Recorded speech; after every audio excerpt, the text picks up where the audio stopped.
We have vests. We're geared up. We've been trained. This guy goes in and confronts these individuals that have not been searched, that we don't know have or have not have weapons. And he does it with no vest, no helmet, no nothing by himself. Yeah. That guy is tactic. Absolutely. That guy is a stud.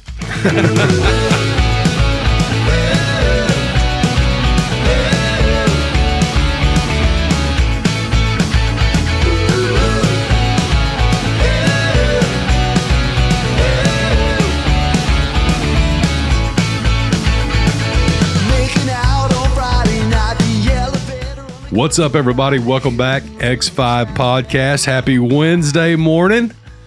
Coming at you guys. Make sure, please like and subscribe, comment below.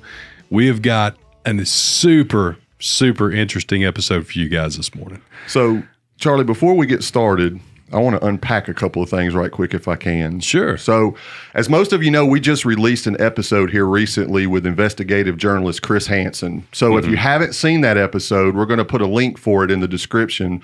I highly recommend that you go check that out. What you probably don't know is that in the process of getting Chris here to do that particular episode, we had some telephone conversations, and he had let me know that he had been interested for a while about doing some of his predator investigations in the state of Alabama. And if any of y'all know us here at X5, we like to get things done. So we were able to put Chris in touch with the Blount County Sheriff and the Genesee Ghost Team with Blount County Sheriff so that they could set up the very first Take a Seat with Chris Hansen episode here in the state of Alabama. And with that being said, I'd like to introduce our guest for today if we can. Introduce them. Yeah, okay. Let's go. All right. So first, we've got from the Blount County Sheriff's Office, we got Chief Deputy Brian Whitt in the house with us. Secondly, we've got Blount County Sheriff from right here in Alabama, Mr. Mark Moon with us. Mark, Hey. thanks. Hey. Okay. And we also have in the house today, he was the founder of the Genesee County Ghost Team, and he works with Chris on most of his investigations. We have Genesee County Sheriff Chris Swanson in the house. Nice. What up? What's going on?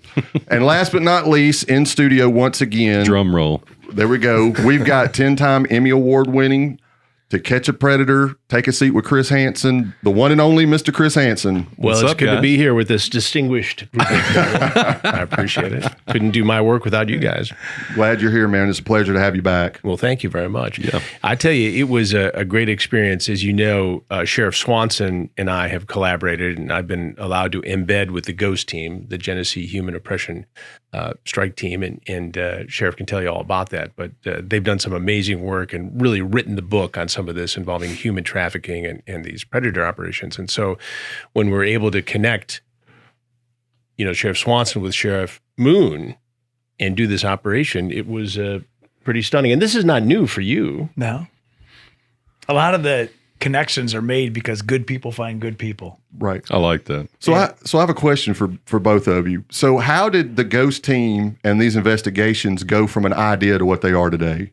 Well, first, Chris Hansen started doing it before it was cool. Right. That's right. I mean, he owns that real estate. But I used to do international operations 2017 in Mexico and Haiti. And it was in Haiti 2017 that I was doing a role as an undercover CEO coming to build a party out. And we're going to have a bunch of kids and have the predators and the traffickers bring them. And we were doing this. And before I actually deployed that night, I was thinking to myself, man, if it's happening here, it's got to be happening in Flint. Right. And so it was like a pivot moment, a trigger that when I got done with that op, I went back to the sheriff's office. And at the time I was the number 2 guy. And I said, we need to form a specific team, a predator proactive team. And that was what started Ghost in May of 2018. Wow. And we've arrested over 200 predators, never lost a case, never lost a confession, never lost a trial. We've never lost a motion. Wow. We are the team, the brand of human trafficking protectors. That's awesome. That's really, really awesome. How did you and Chris form such a good bond? Well, it's a great story because during the pandemic and after the George Floyd situation, Right. Sheriff Swanson was on duty, and there was a march in Flint, and Flint is in Genesee County, Right. where he's the sheriff. And he actually got off of the sheriff's truck and took off his gear and marched with the protesters peacefully, and it made world headlines.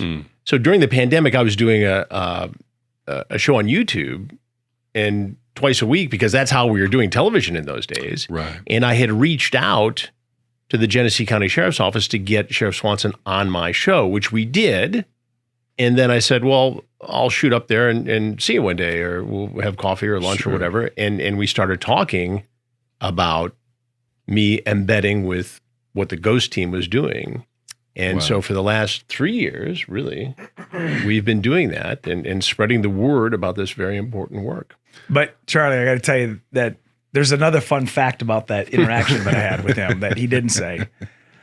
When George Floyd was murdered and we did all that moment where we turned him from anger and just pure rage into, hey, let's do something different.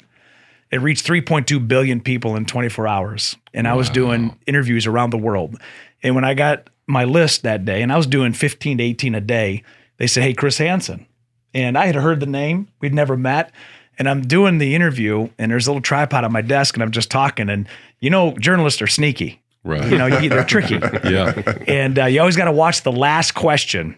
And that's what really opened up our relationship. He said at the end after we got done talking, he goes, so what else do you have going on?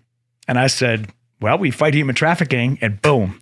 That was the key that led us to where we are now. And when you meet people, and I just told you this when I met you, Charlie, for the first time, when you meet people as a cop for 3 decades now, I can instantly tell good, bad, really quickly. And Chris Hansen's a good dude. He is. He is. Honestly, it's like me and my wife has been absolutely binge watching Takedown. Okay. And great show. But it's like you two and the not to take anything away from anybody else or whatever, but you two especially have such great chemistry together in the interviews, as well as the sheriff of Polk County in Florida. Grady Judd. Who I've known for 40 years now. Yeah. And it's so interesting to watch you guys kind of work together, do that, because it just works. It clicks. And I was so excited for Sheriff Moon there. That part of the show, the sit down and the after the interview and stuff. And I honestly, kudos to you. I thought you did fantastic. I appreciate it. I really didn't know what to expect, even though I also had been binge watching the episodes and things from not just from TruBlu, but going back through YouTube and watching all the stuff that. And I'm just going to be transparent here, Mr. Hansen. I didn't know who you were. That's all right. So you do now, and that's what counts. Exactly. Yeah. But now Chief Deputy Whitt, on the other hand, he knew exactly who you were. So when Charlie called me that day to come over and so I could get introduced to you, the Chief was. I almost had a heart attack. Yeah. I had to hold him down. All of his excitement. And in fact, when we got back to the office that day, he said, "Man, I was just standing beside him, thinking, I can't believe I'm standing listening to his voice." That's true. Kind of felt weird in a way too, like you're interviewing. Like maybe you were in trouble. That's like I told when I came for those interviews here after this thing was over, and I sat down with him. I said, there's 2 things in my life that I never, especially since I've been watching his shows, that I didn't want to hear. I didn't want to hear my mom and dad say they were disappointed in me. Yeah. And I didn't want to hear Chris Hansen say, "Take a seat." Yeah, that's it. But no, so whenever the show really kind of took off, it was like early 2000s, right? Didn't it? Yeah, 2004, Dateline, 2005 on Dateline. So I was, Catch a Predator. I'm still in the National Guard, but I was, really military all the time during that time frame and deployed to Iraq and different things like that. So I didn't watch a lot of TV. We watched a lot of movies. Yeah. That's what you do in the Army when you're deployed. Right. But I just didn't watch a lot of TV. So, apologize for not. Not a problem at all. but I absolutely know who you are now. That's a fact. Well, it's interesting because when you think about spreading the word on human trafficking and because this problem isn't going away. No. And the sheriffs both know this. And so in my mind, the best defense is to create awareness and a dialogue that gets parents' attention, and that's your first line of defense. Correct.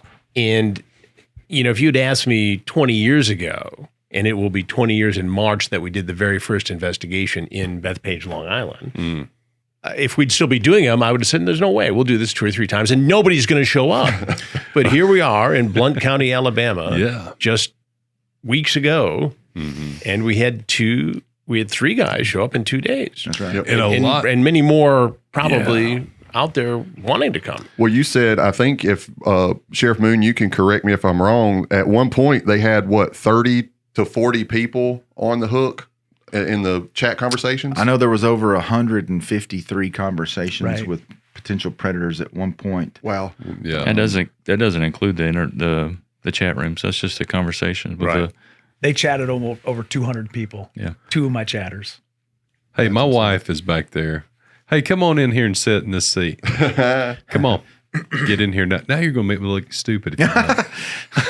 Hey, real quick, I do have a quick question while Casey's coming in here. I do have a quick question for you guys. I was absolutely blown away.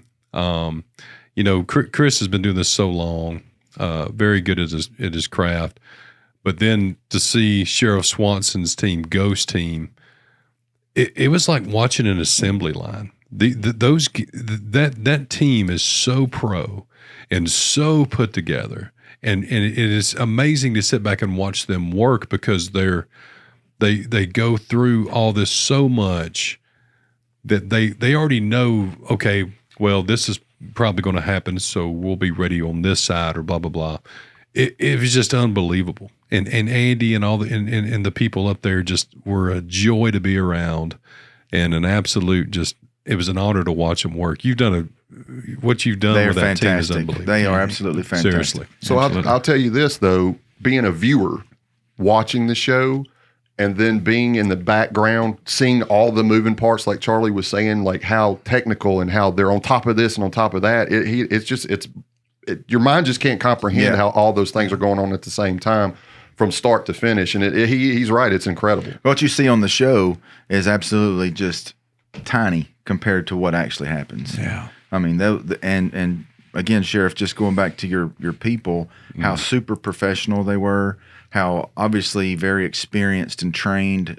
They were amazing, and we've had several conversations since those guys left, and not just being the chief, but all the team that worked with them, just blown away by how awesome it was to be a part of or to work with those guys, because they were.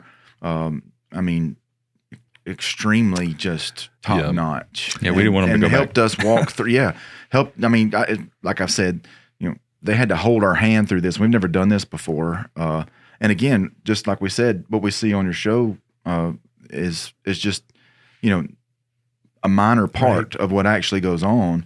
And so for them to walk us through every single step and to talk, even from the briefing. I mean, as soon as Andy came in, he wanted to sit down with my lieutenant and go through the briefing and how that was going to go, and go through the details of everything that you should plan for when it comes to any kind of op, really. And it was just really amazing watching those guys. It was like when they came in, it was almost like they were an immediate part of our family and just gelled right together. There's a reason why you have to be that way, and national stats will prove this, that one predator held accountable saves the lives of 25 future victims. Wow. So in Blount County, you save 75 future victims. Amen. Wow. That's amazing. And when you think about our operation, when it started, and I met with the team, I said, we're going to run it like a pilot does a check before they fly. Every detail, no matter how monotonous it is, will be run exactly the same for every operation. Wow. Because we don't have the ability, we don't have the liberty to lose any of these cases. So when we started, we brought in the prosecutor, the DA, we made sure we met all the elements, and we became experts. Not perfect, but we became experts. And when you do this over and over, and I built the team out to make sure that at any point we can plug somebody in and plug somebody out, that we didn't even miss a beat, because these people, and you saw from the private investigator, the guy that did the counter surveillance, they're just as good as we are. And if you're going to have light and dark, one of them is going to exist and the other one is not. And we won't give up the darkness. And so those methodologies, those ideologies, they are taught every operation. There's never one that's normal. We do the same briefings, the same intro videos. We do the same playbooks that was sent to you. But I tell you, it's got to start with the sheriff. Yeah. If Sheriff Moon didn't want it and didn't listen to his chief deputy, we wouldn't be here. It's got to start from the top, and it can only be a sheriff. We had honestly a lot of nerves. We were all very nervous. For reasons that we won't discuss. You couldn't have told it. But we were all just nervous about how it'll go from start to finish, including all the way to the end. And even whenever we first got here for the very first day of the op, I think all of us were really kind of sitting on pins and needles, not knowing what exactly to expect. And it was kind of like I used this analogy when we were here that day. It's a lot like football. I was a football player, and you could be standing there in your gear, ready to go, nervous, all these butterflies. And then as soon as you make contact, it's like those butterflies are gone and it's game on. And that's kind of how it was with this op, was that we were all not knowing what to expect, very nervous, even though we'd seen the shows and we'd talked to Chris Hansen and we'd talked to your guys and we were all aware of a lot of things. We were still just really nervous because we'd never done this before. But as soon as that first knock at the door happened and people started places started moving and people started moving and handcuffs went on, it was real. And well, it doesn't matter how many times I do this, and I've come face to face with going on 600 of these guys. Wow. And I still have my heart in my throat every time. And you have to, just like, Sheriff Swanson talks about the briefing and the detail, and this is how we do it, and this is what is done. All the sheriff's departments I work with do the same thing. And you have to be that way. And if you're not on your toes, if you're not paying attention, if you don't do the homework, then other things can happen that you don't want to have happen. You've got to be on your game because there are a lot of moving parts here. You think about this guy, but as we saw with one of the alleged predators who showed up in this sting, he had a handgun. He had a pistol with him. Now, he didn't brandish it. He didn't threaten me. We didn't even know about it until he told your deputies and detectives that he had it, and it was quickly, neutralized, and that was the end of it. But still, my thought is, okay, say we're not here. Right. It's not Genesee Ghost Team. It's not Blount County Sheriff. It's not Chris Hansen. And there is a teenage girl, and this guy does have a gun, and it doesn't go his way. Then what happens? That's right. And it's then you're right now investigating the case. Yes. It's happening as we do this podcast. Yeah, absolutely. Somewhere in America. Absolutely. You're 100% right. So after the first one went down, you could see the nerves just leave you guys and your guys and your team. And like I said, Andy and everyone from Ghost and working together just seamlessly. What did your guys take out of this experience as far as, I guess, we all know it's going on around the world, but it's different when you realize it's right here in your backyard. That's right. So, and nobody's immune from it. I tell you, the guys who worked the op with us, all of my deputies that worked, they just like we were nervous before we got started. But after it was over, the lessons that we learned, we talked a little bit about the process, and everybody kind of came to the same conclusion that we're in a place in the country, small town Alabama, where people don't think this kind of stuff happens. And there were a lot of eyes opened that I think there were maybe have even been some naysayers, maybe some doubters that didn't think that we would either not come in contact or that this would be a problem. And, a lot of the folks that are the deputies that work this, they realize just how important this is, and now every one of them is excited about doing it again. Absolutely. I haven't talked to anybody that worked with us on this operation that's not looking forward to the next one. They're extremely excited, and so we're really looking forward to. We're actually going up to Michigan in a few weeks. The chief and I, and You're invited, Charlie. Oh, okay. I'm serious. Awesome. Come on, brother. Awesome. We and then my lieutenant, who's over investigations, we're coming up there. Something else that I want to talk to you about later about his Ignite program, and then get to actually be a part of and be with you on that next sting. And so, because again, I'm been a military guy, and also my chief deputy's Marine. We all believe in training. Training makes you better, and that to us, we're taking that, and we'll also Lieutenant Long is a Marine as well. We're going up there with the intentions of we're going up there to get trained, and we're going up there to learn from the subject matter experts, so that we that we can get better, so that we can improve our foxhole, so that we can make things run smoother for us, but also so that we can make sure that everything is I dotted, T crossed, and so that we want to have the same reputation that you guys have about not losing a case. We don't want to lose these cases. Right. You know, we want to not just arrest these people, put them on TV. We want to prosecute them because you're right, they're a danger to our society. And you know, that's one of the things that I've kind of been I've really been kind of talking it up to our community and really kind of making it you know, getting on Facebook and talking about it, putting out on my website, putting out you know, media releases and press releases and things, because I want people to understand that yes, we are small town Alabama, but we've got some serious crime that needs to be addressed. And I used the word proactive. I think you said it a while ago. I'm not sure, but I used that word proactive probably 10 times in my first video that I did, because I want people to understand I am absolutely sick and tired of being reactive to any crime, but specifically crimes against children. And I have tried to make everybody understand that we're going after these predators. We're not going to sit and wait for a deputy to take a report and then push it up to my child investigator for him to have to launch an investigation. I want to absolutely attack these predators, because 75 people could be potential victims or saved from being assaulted. I love you said that. And hear me out on this, guys. No crime, you know, what I'm about to say probably gets some flag, but to me, that is the most, even over drugs and this and that, which also I'm completely against, but to harm a child, what else worse is there? Jesus even said that anybody that causes one of these young ones to sin, it's better to have a millstone tied around their neck and drown. That's right. So even our Savior said that you don't hurt children. Yeah. We must do everything we can to protect our children. And I think that he instills that in most of us, you know, to want to protect the innocent. And that's, to me, got to be top priority. And I want to address something real quick, if I can, about drugs. I've got several friends. I mentioned this to Chris Hansen during our interview. There are several people that I know. I try really hard to help people in the jail, people who are in addiction to do whatever they can to fight it, send them to rehab, help them in any way we can to get them off of that stuff.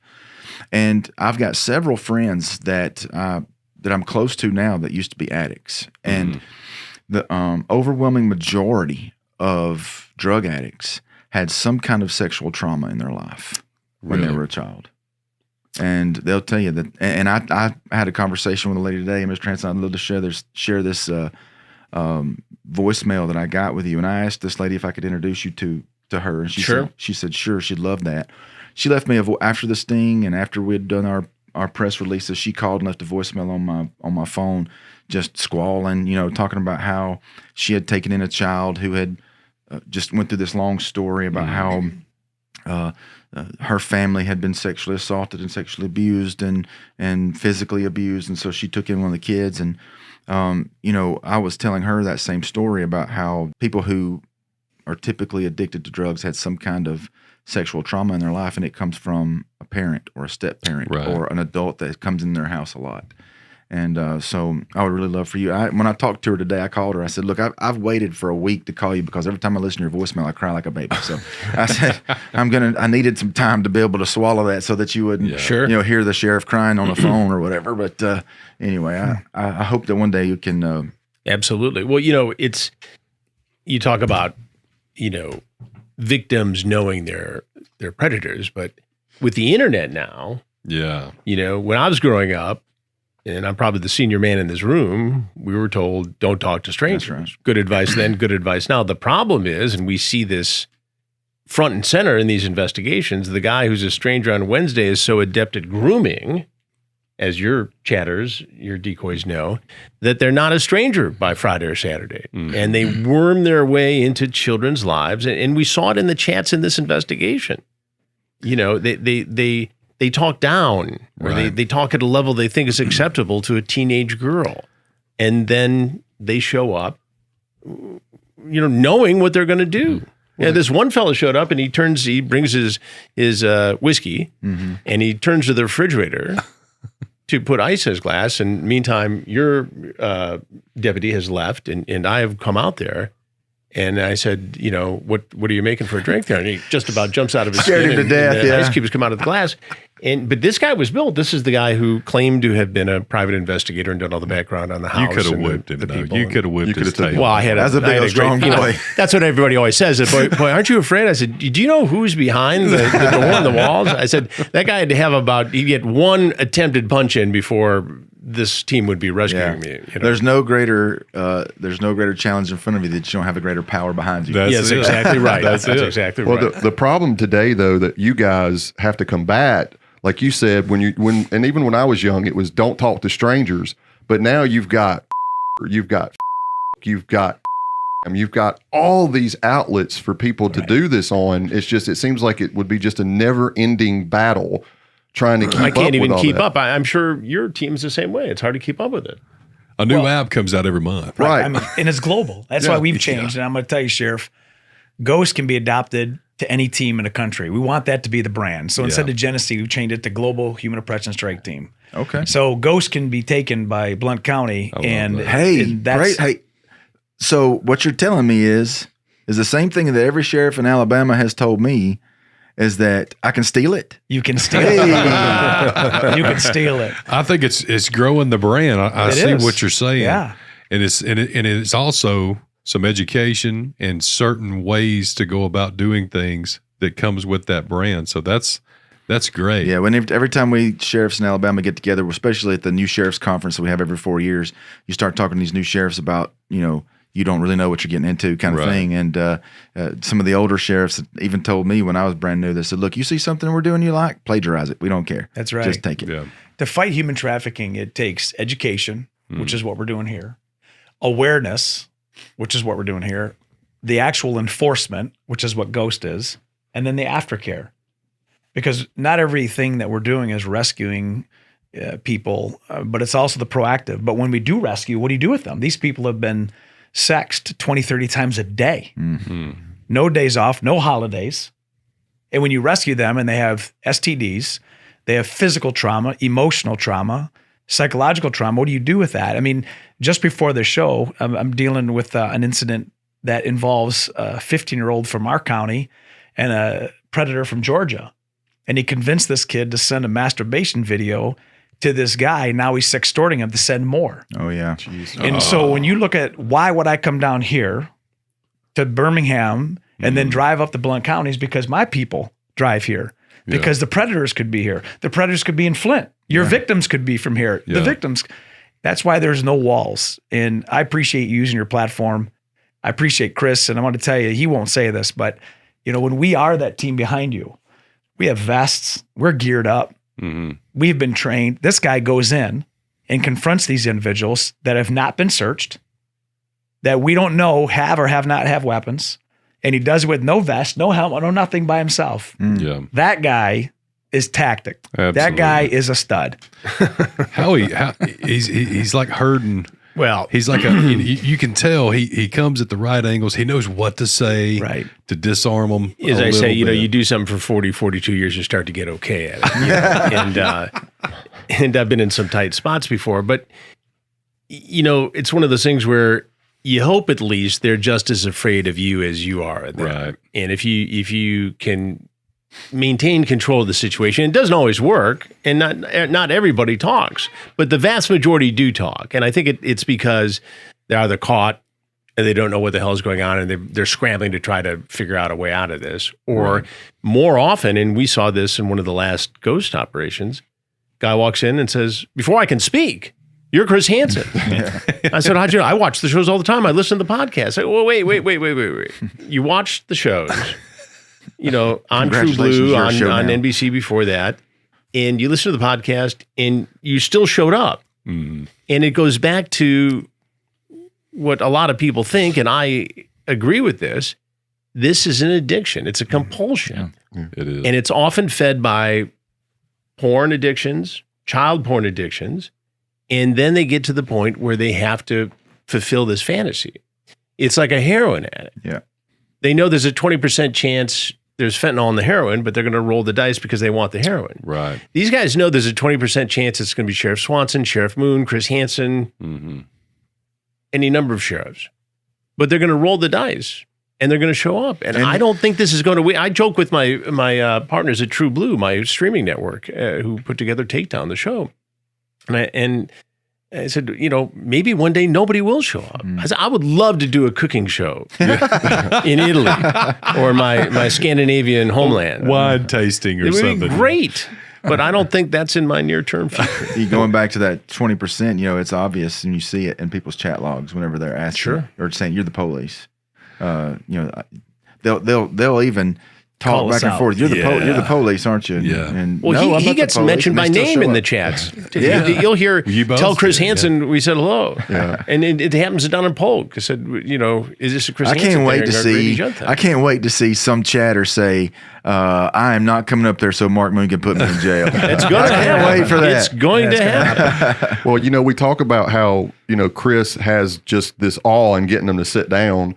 And the one that you're talking about in the investigation that we did here with the big guy who brought the crown apple, we were in here watching it on a screen, and we were all taking bets when he walked in. He's like, he's going to bolt. He's going to bolt. I knew he was going to try. He's going to bolt. And he looked like he was going to. And Chris was like, you need to sit down. And finally he walked over. He's like, he did it again. He was cocky. He was just like that. I again, going back to me looking your shows up and stuff, and I don't tell anybody because I know this is not a nationally syndicated show or anything, but just 100,000. Yeah, but I went back and was watching your stuff, and I saw the South Park one. Cartman's like walking out, and he's like, "Have a seat." And he starts walking backwards. Like, how does he do that? And that's kind of like what you're talking about. Is that he had an opportunity to leave, but Chris Hansen was like, "Why don't you go ahead and have a seat? Why don't you go ahead and have a seat?" They're going to try to. They've thought about this on the way over. Yeah. And the criminal mind. The criminal mind. If they get caught, they've got to say something. So on the way over, knowing what they're doing is evil, wrong, and illegal, predatory, they're going to have an excuse prepared. Mm-hmm. So it's like, I knew this was you, or I was just checking on the road. I've heard them all. But they have this all set up in their mind, and then they'll either try to justify it, explain their way out of it, or they'll deflect. Right. And defer responsibility. Well, she said, they wanted me to come over, or, she talked about sex. Well, no, these are very controlled situations. The predator makes the first contact. The predator raises the specter of sex. The predator is aware that he's dealing with an underage person. Those things are locked in, which is why the prosecutions of these cases are often accomplished and set up in the chat. The fact that they show up, the fact that I interview them, the fact that your detectives interview them, that's icing on the cake. Right. But the crime is committed online before they even show up. These people, and Jeff will probably have more to chime in on this. I'm not a psychology major. He is. But the psychology of these guys are all so similar. Now, some are more intelligent than others and a little more catty with how they go about trying to do things. But they all have a prefabbed alibi. Right? Mm-hmm. They're all, battling. They know what's wrong. They're still doing it. They're all, even in the chats, how they talk. They're very vulgar, very this or that. Oh, and man. They have that little. Well, they're piece. probing. Yes. If they can get this child to engage in this conversation that is graphic, then that makes it acceptable because he or she is familiar with these sexual acts, and so that is the green light for them. Like I told you in our interview, I told you goes back to what you're saying, Charlie. I can't believe some of the conversations some of these people have with what they believe to be 13-year-old, 14-year-old, 15-year-old children. Some of the stuff they say, I'm like, I don't even know what that is. Like, what are you talking about? Why would you talk to a 13-year-old like? And it's crazy how they think that that's normal. I don't understand. We watched one last night. Like I said, we've been binge watching. Okay. And me and my wife here, and we watched one last night, and it was the first time I'd heard this one. The guy you could tell was a complete narcissist, compulsive liar. The guy that came, he was trying to look for his sister. Oh, yeah. That was in Genesee County. Yeah. He had claimed that his sister went missing, and he was searching for her online and thought maybe that this profile would match that of the sister. I said, well, how old's your sister? Didn't know. 30s. 30s. I said, well, the person you're talking to online clearly said they were 15. Mm-hmm. And so, again, he had this excuse pre-prepared. Well, it's you're talking about the psychology of it. Yeah. They're looking for validation. They're looking for somebody on that other line. That chat doesn't matter if it's a 19-year-old, a 13-year-old, a 12-year-old. They're looking for validation. And once they get that validation in their mind, it makes it okay. And so, but they still, in the back of their mind, know it's not okay. So while, like you said, on the way there, it's the chaos of getting caught. So they try to backpedal and blame everybody but themselves for what they've done, because in their head, it's not their fault, because this person on the other line of this chat validated that this is okay. That's right. Yeah. It's men that aren't men. They have a very low self-esteem. You know, a lot of these people, women, you know, primarily wouldn't, I don't think, give them the time of day. They really would if they would try, but they're so narcissist and this and that, but also having low self-esteem. I feel they prey on on younger people like that because they think they don't know any better. And that's just my kind of synopsis of it. But I don't know. I think it's a very sick thing. And I know it makes me feel better. Like when this went down, with Blount County and Ghost and Chris Hansen, that night I had a little bit, when I went to bed, I had a little bit of peace. I said, okay, there's a few less people like that. Like you said, every one is 25. And which that's huge. So 75 people were saved because of what you've done, what you guys have done in those past 2 days, much less, you know, Chris Hansen's been doing this so long. The people you have single-handedly saved is unbelievable. These people need to realize, like, as technology, they think they can get around stuff, or they think they're smarter than the law by wording things or whatever. It's not going to happen. It's not well, look work. at what this guy did. You know, the guy who claimed to be a private investigator. Yeah. He took a picture of the decoy, ran it through what he called facial recognition, which Google imaging. Google imaging. Yeah. He had looked up on county records the house and found the previous owner and claimed that the match of his facial recognition was to that of the daughter of the previous owner of the house where we did the sting, and that the daughter was 26. So that made it okay. You know, no reference to the fact that the decoy made it very clear she was 15 and the rest of it. But he fussed around for hours and hours and hours. But why did he do all that? Even a fake name, too, by the way. But why did he do all that? Why did he have all those countermeasures? Because he knew he did something wrong. And he's a narcissist. Illegal. And a piece of this ain't his first time. Right. This guy became an expert of being a deviant. You're exactly right. And you'll never know the real people that he raped. Yeah. And how old they were and what he's done. Well, for a guy like him, you know what Charlie was saying about all the different things. For a guy like him, watching how he tried to talk to you, and then even it's a control thing. You know, I think it's a control thing for a guy like that. He wanted to be snotty. He thought he could come over and could control an underage female for a sexual encounter. Well, also already on social media, I'm hearing strangers are reaching out about these guys in this sting in Blount County, Alabama. So people have taken the time out of their day to find Chris Hansen on whatever social media platform and to send a lengthy note referencing allegations surrounding some of these guys. Oh, really? And so now, you know, the sheriff's getting these reports too, and they're under investigation. Now, you know, we need to sort through it and figure out what's real and what may not be. But the fact that within days of these episodes airing, and somebody actually asked me, is this next episode this guy, which it was, and she had a whole lot to say about it. Is that right? Wow. See, a lot of our operations, they lead into real people that were assaulted that now when the boogeyman's been caught and identified, they have the courage to come forward. That's right.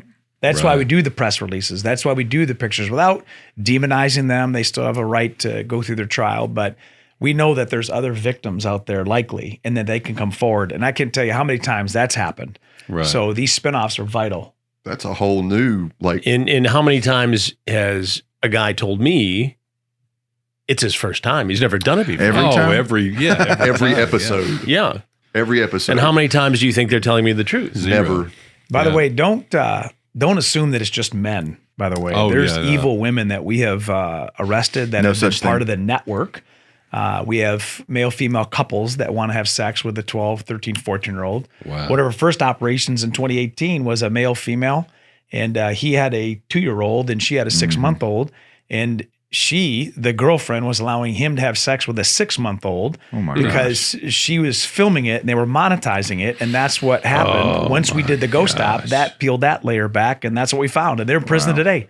Wow. Yeah. Well, what about in this investigation that we're talking about, the guy who called in who was going to bring his 11-year-old son to meet who they appear to be an underage female. He was going to bring his 11-year-old son to have a sexual encounter with him and an underage girl.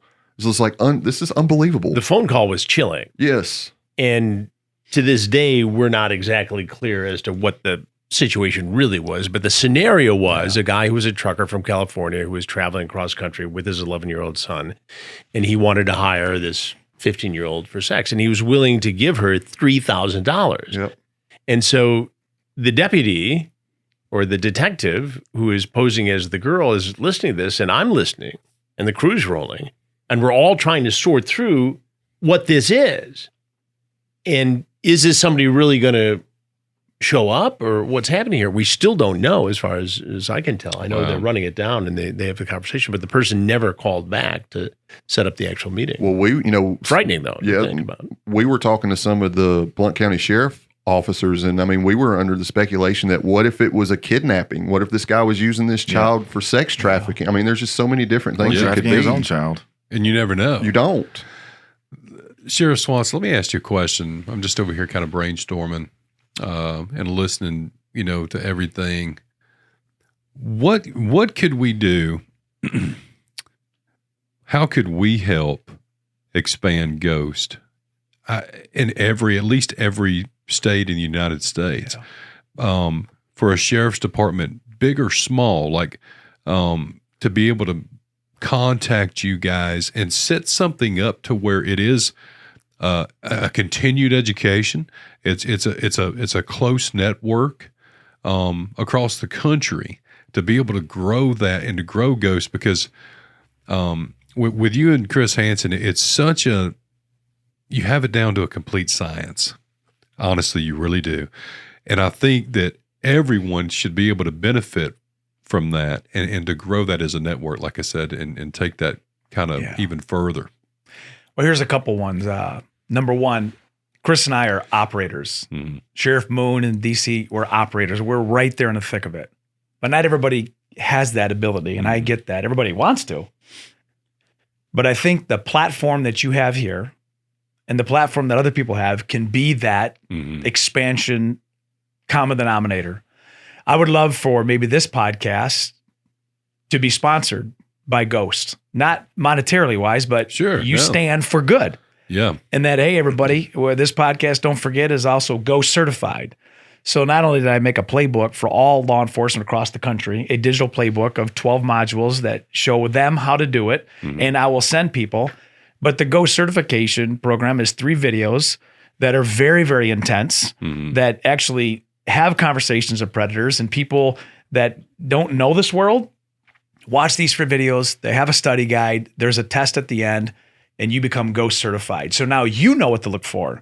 And Ghost, the logo, the branding, I gave you the keychain, that look, I want people to know when they see the Nike swoosh, they know it means just do it. When they see the golden arches, they know what's there. When you see Ghost, don't come into this county. Yeah. Don't think that when you see that black pickup truck with a Ghost sticker on it, that I don't know what I'm looking for. Right. That's how we build Ghost out, is you have the mindset, the eyes to look out, because darkness does not want to be seen, heard, or identified. Right. That's why small dogs can keep houses safe. That's true. And so you can be that voice, and I'd be happy to partner with you. That's why I said to every sheriff, I was given the gift to have the vision to do it, But we've been in 60 counties out of 83 in Michigan, 7 states, now 8 in Alabama. Right. We're just now talking 2 more counties in Alabama, and we're doing operations in, California. That's what you can do is, use your platform, Charlie Reese, in order for this group of voices and the people that are listening now to say, I know what Ghost is and I'm going to be part of it. They may not want to talk to me. Right. They may want to talk to your wife who's got a ghost sticker, and now you know what to look for. Now you save the life because you're connecting the dots to the sheriff to say, I've got a potential victim. Correct. That's how you be it. And another thing too, for the smaller sheriff's departments and things like that, budgets and things are always an issue. There's people in that community. So if you guys are watching this, there's people in that community that love you and going to support what you're doing. So, do fundraisers, do things like that. Your community will support you to offset any cost of, cameras or this or that or equipment that you need to better your investigations. And so there's people out there, 100%. You got our back, we got your back. That's right. So, and I think you need to remember that this is a private public effort. Even in New York, right? The NYPD has a fundraiser, 365. And the intelligence operations that you see the NYPD do in Tel Aviv or anywhere else in the world, those are often privately funded. The gear that the special teams use in NYPD is often privately funded. It takes, professionals, business people, and law enforcement and government leadership to work together on this stuff because, nobody's got a blank check. But I can tell you this, if you're a sheriff who's not doing this, then you're allowing those who are to push that bad element into your county. That's 100%. Just reality. Can I edify you, Charlie, for a second? So don't say no. All right. Here we go. I've been in the business long enough to know the first rejection on any sale or when you are getting a confession, once you get past that, you're 90% there. That's why we get confessions when we sell prison.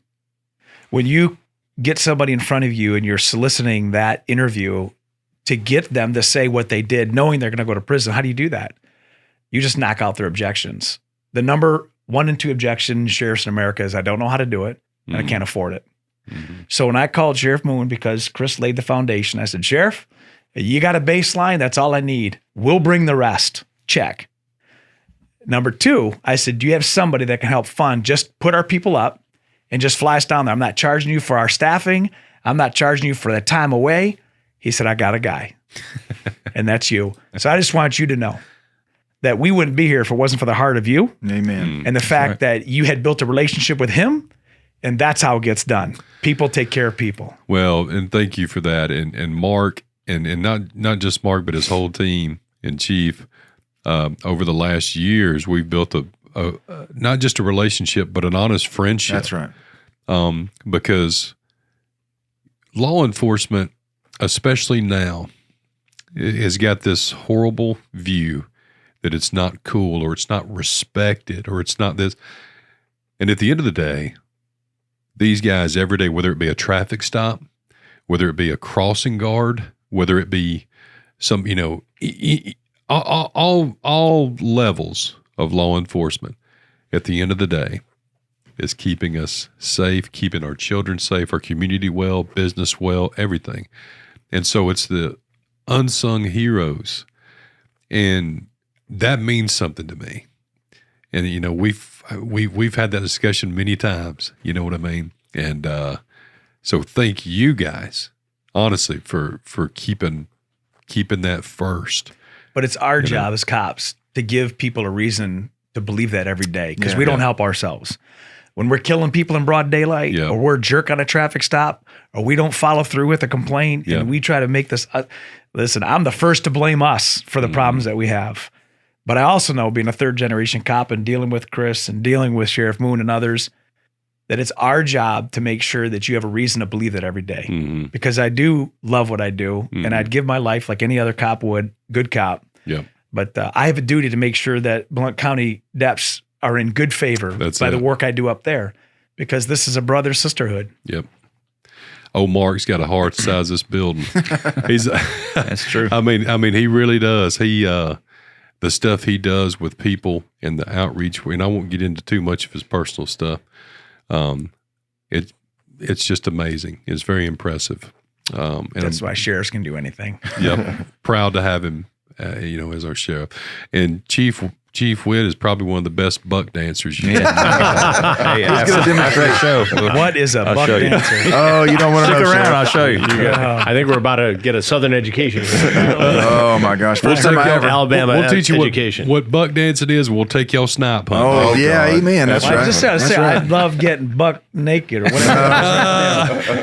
Yeah, don't read that. I That's was horrible. a teenager, probably 16, 17 years old, and I remember going down here to buy something from some store, and those people knew my grandfather. They're like, "Are you James Moon's grandson?" I said, "Yes, sir." And he goes, "Let me show you this video."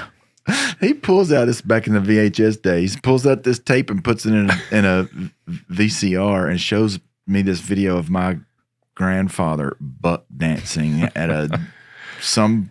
And I was like, "What am I looking at?" I know it sounds dirty. It's not. Sounds like a ghost operation. He's like, "What is this?" I'm gonna have to. We're going to use that in the chats. Yeah. Oh, Buck Dancer 69. yeah, Buck Dancer 69. You got to have the 69 on the end. Yeah. Every one of these guys is screen names, and I love that's a little bit of the part of the dark humor of the shows. It's not it's not a funny situation, but my favorite thing, my wife's she's laughing already.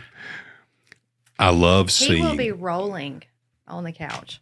Like, I love Emmy Award winning, world famous investigational journalist Chris Hansen reading these chats. And I Oh, my God. reading Well, it's, back the you know, chats in front of yes. them and seeing their look Right. on their face. They're already, they're just screwed. Mortified. And I've got nothing but time when I'm doing it. And so they want to hurry up and get it over with. Yeah. they don't want you to. No, they don't want to bring it back up. relive the moment. They know love what they it. said. They're sitting there going, "Can you just put me in jail?" Yeah. Could you, you don't Well, have to read and it back. they've said that in the past. Yeah. Just lock me up now. Yeah, Just take you don't me have to away. read it back. I said, I said, there's some fellas want to see you. Yeah. Some people want to see you when I'm finished here. But we'll get to that in a minute because, I think it's important. Obviously, it makes them uncomfortable. Right. And there's some poetic justice there. Sure, absolutely. But more important, anybody can walk out of a back room or from behind a curtain or jump out from the bushes and create 10 seconds of dramatic video. That's easy. The hard part is to get the guy to sit down and talk to you. sure. And when I do the podcast, Predators I've Caught, I go back into these transcripts. I go back and immerse myself in the interviews. And I was just in the studio yesterday doing the next episode. And it starts to get to you that, oh my God, this guy was really saying this stuff. yeah. And if he was willing to say it, he's willing to do it. Yeah, that's right. Especially when he shows up. And then he shows up. Yep. Well, on the podcast, which is a little different than network television, you get to hear Chris actually read the chats word for word. Don't repeat any of Oh it. my gosh! I'm not going to read. I don't have I any of it can't listen to the memorized. podcast in my truck when I got the kids with me. Yeah, no. There's a parental warning on it. But I do. It's funny because we've been doing the podcast now. I think we're close to 200 episodes, and I used to sanitize the chats a little bit, just because I was sort of uncomfortable with it. I know younger people listen to it, and I had a lot of people in the audience say, "Don't do that. We want to hear everything." Absolutely. And I'm sure there's purient interest there. So I do, and I even catch myself saying things or using a colorful screen name that I wouldn't speak that way at a cocktail party or at a dinner. But I think it's okay on the podcast. I think people know what they're getting into, and they know the subject matter, and people seem to respect the fact. Can I tell you how hard that is? Let me point something out here, okay? yeah. What Chris is talking about, you can't unsay, you can't unthink. You hear it as a podcast, but he's been reading it for decades. The two chatters that I sent, Tori, Andy, and the decoy, they are moms and dads. Yeah. Mm-hmm. And they have to talk vile. They have to hear. They have to be seeing photos and videos. And then our decoy's doing, proof of life. Yeah. And then they have to go be normal. Mm-hmm. And they do this hundreds of times in operation. See, I think that's harder That's than tough. what I do. That is really hard because I get paid to be a bit of a ham. Yeah. So I can play into that role. But what they're doing is the difference between a successful prosecution and a drop case, right? So not only do they have the pressure of it, I get to cover it, you know. People always say, do you have a background in law enforcement? I said, no, I'm not. I just play a cop on TV. You know, I just, you know, I have the easy part of this because I'm covering it. But these guys really have to do it. It's like, you know, when they see child porn and somebody's got to look at it. Oh, yeah. Thank God it's not me, but somebody's got to look at it to create a prosecution. Same thing with I investigators. never want to see it. Yeah, same Never thing. want to see it. Child porn investigators. Never want to see it. I mean, you talk about law enforcement, you know, traffic stops and crossing guards. I mean, that's the fuzzy nice stuff. Right. The deep nasty stuff, right. the thousands of dead people I've seen in my life, the death notifications, the detectives that are looking at child porn and listening to testimonies of assaults on victims and the screams and body cams, and that's law enforcement. Yeah. Going back to your decoy, whenever we first met them at the sheriff's office, I thought one of them had brought their kid. Well, that's why. That's When why that it works. decoy walked in, I was great, like, "You're who?" I thought he brought his kid with him. I didn't know. Yeah. Wow. She looked young. A callback to real quick. A callback to reading those chats. I think it's great because it's also laying out all of the truth of actually what's going on. People need to hear it. I think people need to hear it because it hits home a little more to actually be like, man, I would freaking. I'm gonna tell you something right now. You know, I think most of us in here, all of us are dads, most of us, but you know, when I'm seeing these creeps, I'm like, We have 2 daughters. I would go to jail. So I would. Y'all would have to lock me Yeah. up. And that's so hard to not have to. It's like I can imagine some of these guys. Okay, talking red to my flag daughter. here. Yeah. On Monday this week, I got a text from a mother whose family owns car dealerships, and they are bougie. They have money. All right. Her daughter, who she has had a great relationship with, talked everything with, is the sweetest thing ever. Right. Was engaging in a conversation with a guy. And when she sent me the texts, you would not believe what was coming out of her mouth when she was 12 years old. I believe that too. And how old was the guy? 100%. The guy was in his 30s, and it was a chat, and we intervened before it became physical. But the mom who said, we have done everything to protect that. That's the bigger point here. That's the point. Yeah. I mean, here's a scenario in which the child was loved, the child was educated, the child comes from Protected. a well-to-do family, and still has become the target of a predator. Yeah.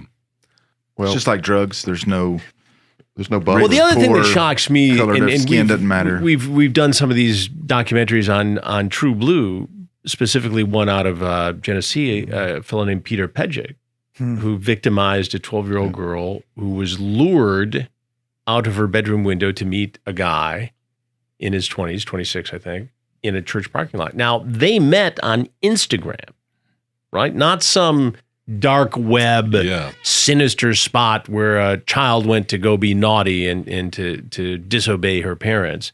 On Instagram. And he knew precisely what buttons to push. And these detectives tracked it all the way down to Florida, got the security video from the hotel where he sexually assaulted her. She went to the emergency room the next day, and that's how they got the report. Found him in Florida, followed him, arrested him, and it turns out he admits that he had done this in 2 other states.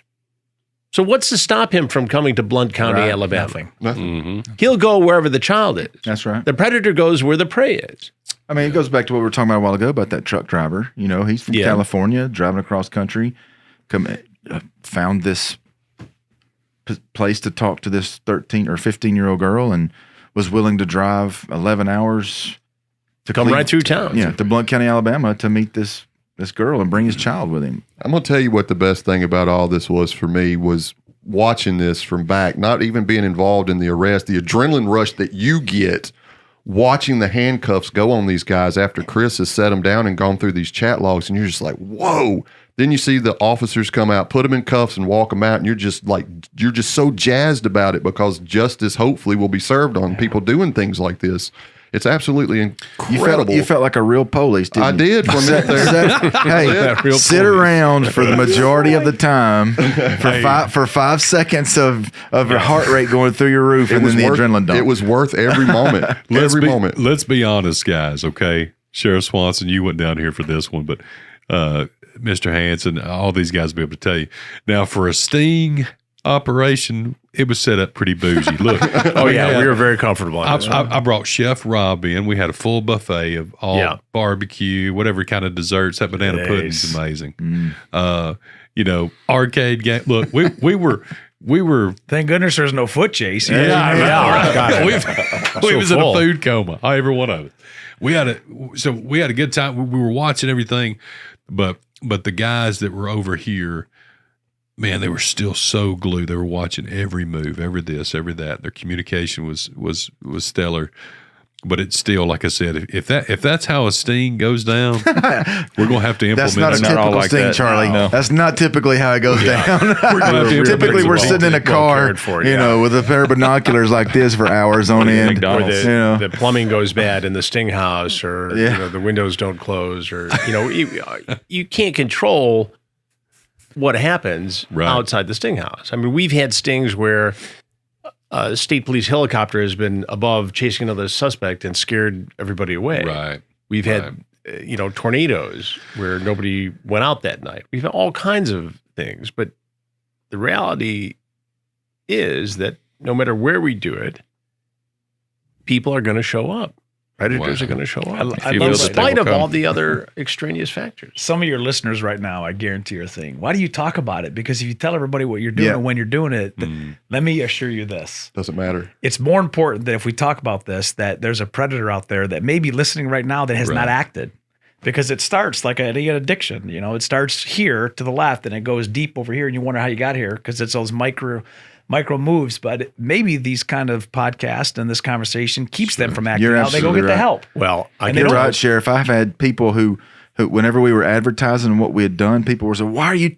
I feel like you're giving it up, and why are you telling people this?" Because, I'd really like to prevent this from happening. There you go. And I engage my listeners on the podcast to write in questions and to record questions, and I get more than a few. Not recorded, but written in from guys who admit that they have a proclivity to want to have sex with children. And they claim to have never have acted.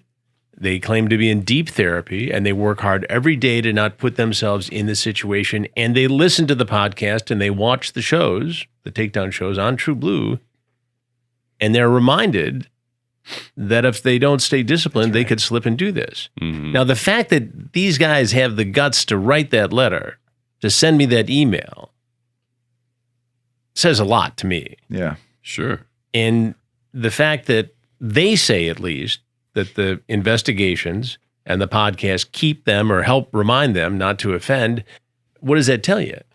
Chris, how many people have we arrested that have thanked us? Most recently, Dr. Joswell.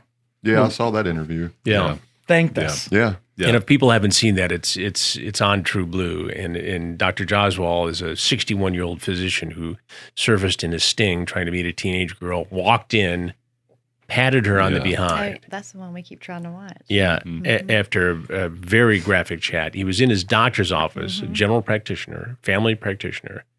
Saw 18 patients all while chatting with this decoy posing as a teenage girl, even sent pictures of his private parts from his medical office.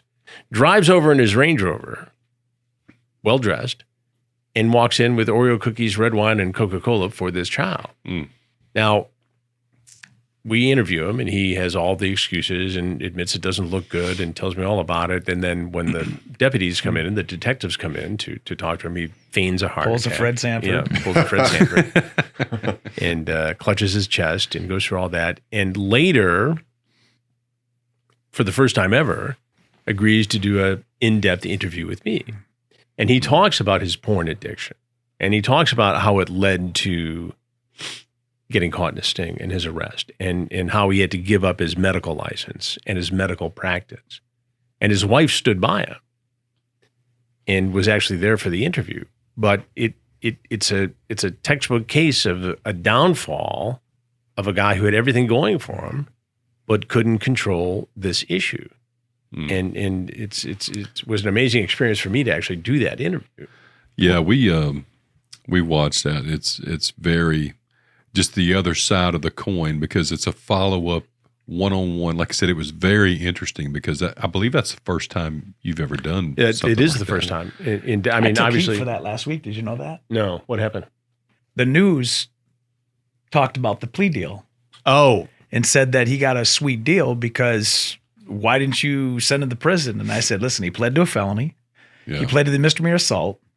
He's on the registry, not a public registry, but what we call a public non-private registry where law enforcement and government can look it up. But the thing is, he is ordered to do 200 hours of telling his story. Oh, wow. That to me is better than sending him away for 2 years because now he gets to be out there and tell a story to other people that are fighting it just for him. But those deals are done. I think you have to take each case individually, Yes. and I'm all about locking them up and all that law and order guy. But this is a case where they went through his phone, they went through his computer, and they did not find any other evidence of offending with anybody underage. He had met adult women online and had sexual pay arrangements with, but he admits he was there for a 15-year-old girl. And I'm fully convinced that had we not been there and a girl, it would have gone down. He was going to do this. But what was in his mind, it was more about sex than it was sex with a 15-year-old. And again, I don't care. You got to face the music here. But he would not have gotten that plea agreement had he had a history of offending with children. Absolutely. And then you got to lock him up. He lost his medical license too, though. He had to give it up. Yep. He had to give up his practice and give up his medical license. I get what you're saying because what's more... what's in the best interest of the public? Yes, because then he's being used as a vehicle to telling his own story, getting that out there, and that's going to deter more people because these people are all walks of life. They're not just degenerates of society. That's right. They're all walks of life, right? And so I think that's smart, honestly. But and that one doctor you got in Florida, yeah. We like to kind of end things on a up note on this show, and so I'm going to ask the famous question, okay? And I want you guys to answer individually. All right. So I know Sheriff Swanson's also a drummer. I've been told we're going to see how good the chops he's got. So look, this is a out of left field question for individual. It's my favorite part of the interview. All right. If you were trapped, Sheriff Swanson, on a desert island, and you could only take one album with you, what is that album going to be? Metallica. Which one? Any Metallica? Huh? Any Metallica record? No, the Black Album. 100%. Chris Hansen. Exile on Main Street, the Rolling Stones. Oh, that's amazing. Sheriff Moon. I have no idea. Putting you on the spot. You are, because I don't know. I love music, but I'm not just so into it that I would know the names of albums. Well, of things you don't have to name an an album. Just say an artist. Oh, Lord have mercy. You think on it. Yeah, you have to. Chief Whitt. I got two answers, okay? You can only have one. Okay. Right now, we can take Moon's answer. You can have mine. All right, so if I'm being me today, then it's going to be Shane and Shane hymns. Nobody probably knows that. But, okay, before that, I'm going to say... Is that a Buck dancer? No, it's not a Buck. But before that, I would say Appetite for Destruction. Oh, great that's record. Yeah. That's a good one. So for those of you that don't know what buck dancing are, we're going to put a video up later of Chief Whip doing that for you. Back to you, Mark. I really liked Aerosmith back in the day. Yeah, there you go. I really liked Guns N' Roses back in the 80s. Yep. But I would have to go with maybe, and I don't like his politics, but Bon Jovi, he's also, I liked him a lot. So he's having some serious surgeries. It's sad. John Bon Jovi? Yeah, he so a little bit of singer nerdism. I'm a singer, but there's your flap in your throat, and it basically controls your airways across your vocal cords. Well, he has lost control of that, so they're going to have to try to go in. He's been struggling with his voice Probably the last 5 years, pretty bad. Now it's really bad. So they're talking about having to cancel tours and this and that. Oh, wow. You know, he's a voice of my childhood. All those guys. Oh, yeah. Absolutely. So that's sad, but we wish him. Are we well, gonna hear too. you guys's? Mine is anything 80s, but particularly just a great record sonically for me that really made my childhood. You know, when any song off this record that reminds me of being a kid is Songs from the Big Chair, Tears for Fears. Wow. You remember everybody? You know, Everyone Wants to Rule the World and all that. Great record. That's mine. What about yours? If I was going to say today, Yeah. like right now, probably the new Ghost album. Oh, okay. Touche. See? Yeah. Last week, See though, what when you we did asked there. him that question, he said, "Right said Fred, I'm too sexy." That's So I right. didn't That know. was then. This is now. Yeah. Get it right. What about you, babe? I don't answer these questions. Oh, come on now. Anything by Charlie Reed. She said Yeah. my record Yeah. is what it is. Anything by Charlie Reed. She said That's absolutely it. not. We know So- who runs the show. Oh, yeah. So before we wrap, Charlie, I Yeah. want to let everybody know that they can go to TruBlu now and check Yes. out the investigations Sure, that were done here in yes. Blount County. There was 3 separate investigations. I think 2 of them are up now. I'm sure the third one's coming out pretty soon. But if you haven't had a chance to check them out, I would recommend going and seeing them. They're really, really compelling stuff. And Can also you also check throw out. the link the Ghost Certified? Yeah. Yes. Yeah, I'll send that We'll to put you. it right here on And We'll do Iron that. Sheriff. Iron Sheriff. That's what I was going to say. Chief asked me when we was going Yeah. to get on Iron Sheriff. Yes, I say you got to make that happen. Right on. Not me, him. Oh, yeah. I'll tell you what, guys, it's been an absolute honor and just a cool hang to have you guys in. And Well, we Honestly. appreciate the opportunity. It was awesome. look at that. Look at old that what look is that? Look Is at that- those traps, man. It comes right off the That's, lid. hey, It's like, that's This the fucking right walked there. in, Yeah, I that's was good like, lighting, my too. Oh, I God. know. Hey, that's the smolder from That's the Blue Steel or Magnum from Zoolander. From Zoolander. Yeah, that guy's bored to be on TV, but yeah, he walked in and I. You know, when you just, hey, good to meet you, you hit somebody and like a brick wall. Don't hurt your hand. It's like Yeah. hitting a thing of lead. I was Yeah. like, all right. That's not a Kevlar vest. Yeah, no, it's not. But Sheriff Swanson, Mr. Hansen, Sheriff Moon, Chief Whitt, seriously, thank you guys for Thanks, Charlie. No, it's our coming pleasure. in Thanks for having us. and doing a brief recap. We want to be careful not to, you know, I want to leave enough stuff for people to go to TruBlu. It's TruBlu.com. I believe it's watchtruBlu.com. Yeah.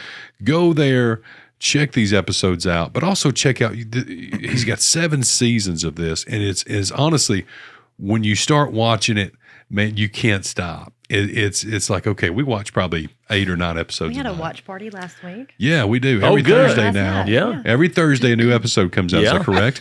Pretty much every Thursday. So yeah. every Thursday, her parents come over. We have the dogs and whatever on the cat. We're those people, and Sure. And we watch the new episode of Takedown. Well, thank you very much for that. Sheriff Moon is dying over here. I am He's drowning. I want I to talk mean- about another. I got another 20 minutes to talk. Sheriff, Yeah, hey. hey, I know you're a politician, but Hey, listen, let's literally get into let's talk. I'm just kidding. So listen, guys. He's sweating. Go to TruBlu.com. That's right. Check out Takedown with Chris Hansen. Check out Iron Sheriff. It's awesome as well. Sheriff Swanson, Ghost. Big ups to Andy up there. I know you're watching, and the rest of you people. Thank you so much. It was literally such a cool experience, cool hang, and I feel like our families just got bigger. Amen. to be I honest. Yeah, that's true. So like and subscribe. Let us know what you want to see. If you have any questions, comments for Hansen, comment below. Comments from Sheriff Swanson. I'm going to just keep talking because Mark really has to pee. Let's talk about water. Let's talk about water. I saw that raging. I love river. you and I love your show, but I'm about to just blow this joint. Okay? Listen, we love you guys. Thank you for tuning in. X5 Podcast. We'll see you next week.